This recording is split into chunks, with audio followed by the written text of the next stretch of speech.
All right, guys, so the next set that we're going to get into, this is called, we're going to go through actually horns 1, and we're going to go through horns 2. We're going to go through both of the horn set in this one video. It is actually very important to note, when we run horns 1, you can use it against a 2-3 zone, but you can also use it against a man-to-man, right? All of these sets that I'm about to give you past the 3 sets that we just went through, which was motion high, motion low, and then runner.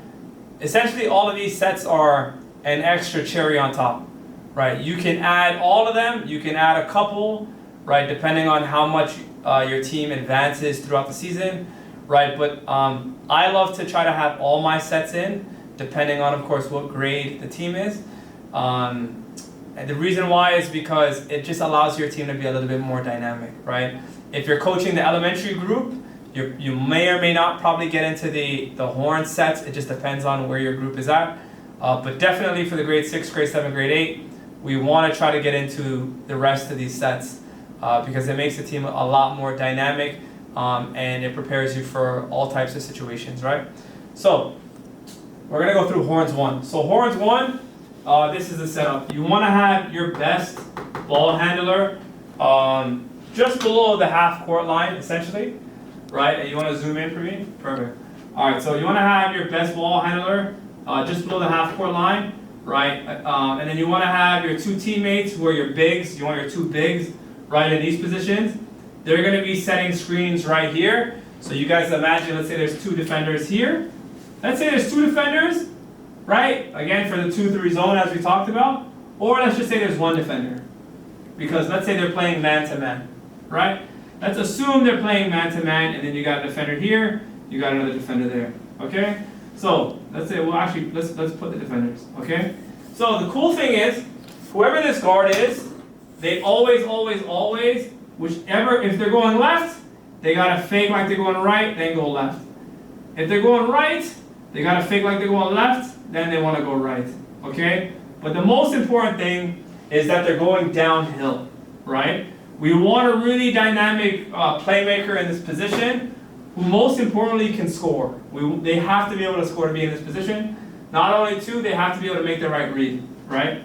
So what happens is, this guy's guarding, let's say we fake this way and we go this way, whichever screen this guy comes off of, he wants to come right off this guy's shoulder. We want to leave no space.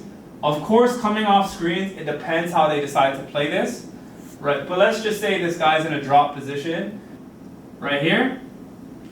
Whoever our point guard comes off of, if he comes off of this guy right here, so he's coming off, this guy, again, he's trying to attack the rim. This guy's job, whoever sets that screen, his job is to roll opposite. His job is to roll opposite. And the opposite big man, who he didn't come off the screen, this guy's job is to pop same side the guy came off of. So if the point guard came off the right side, right? He came off the right side, this guy's position is to pop and stand right here. Right now, why is that super important? Right? Because let's say our point guard is able to get deep into the key, right? As he attacks, the big man he comes off of rolls, this guy pops to the same side. Right? So now this guy's here. Let's just show him here. Okay? Now what's gonna happen is the guard that was in the strong side, whoever is in the strong side, he can lift a little bit if necessary. He can lift a little bit if necessary to make sure the pass is easier to catch if his man is helping, right? But this guy who's opposite side of the ball, his job is to flash all the way to the free throw line extended. Because the reason why that is because let's say his defender wants to be in a help side for the pick and roll.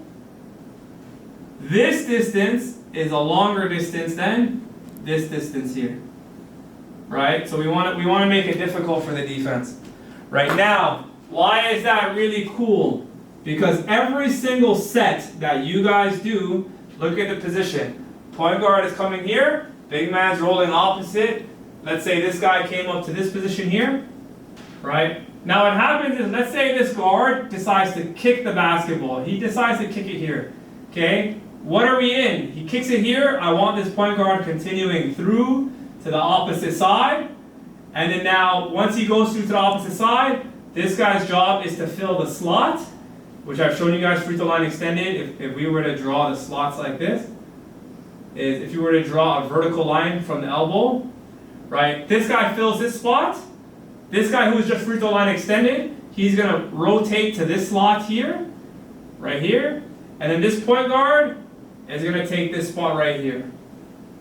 So when we break it down, and our big man is either low in one of the block positions or he's high. It doesn't really matter, right? But generally we want him opposite side of the ball, right? So let's say the basketball is right here, right? What does this look like?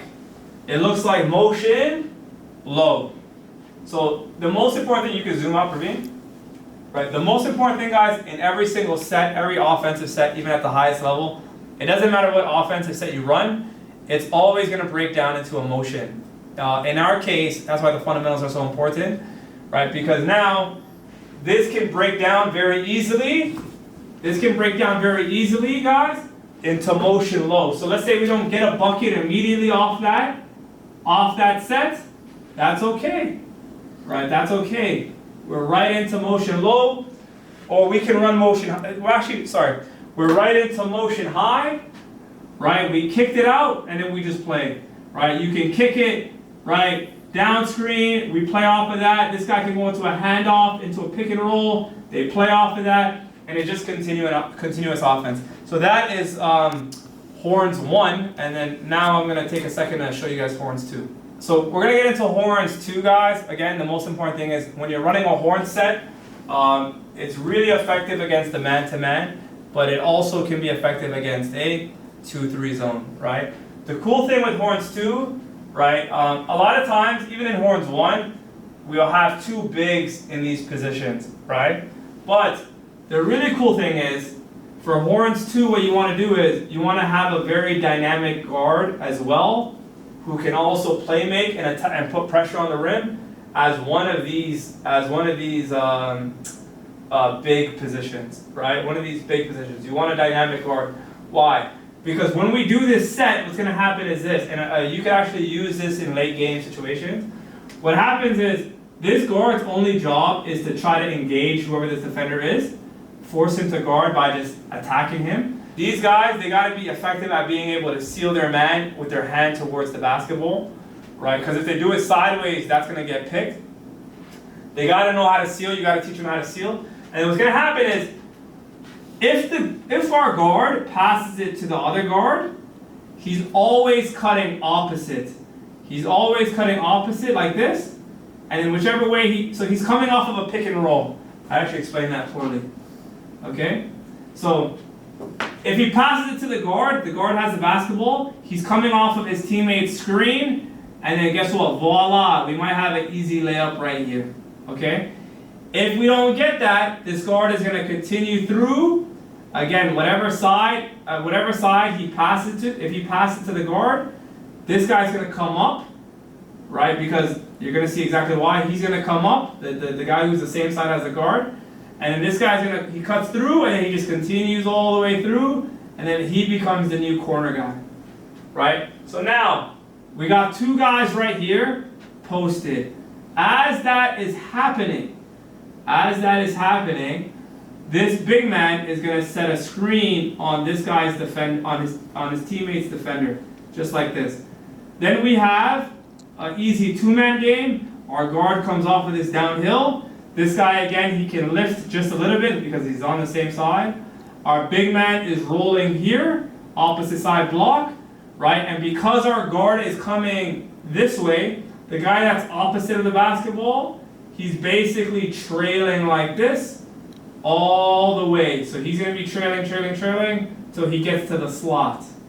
Okay? The guard can make a decision. He can score, he can pass to the big, he can kick it out. But remember, basketball is about push and pull, right? If we're going this way, once he makes that decision, this guy right here is going to come to the free throw line extended-ish.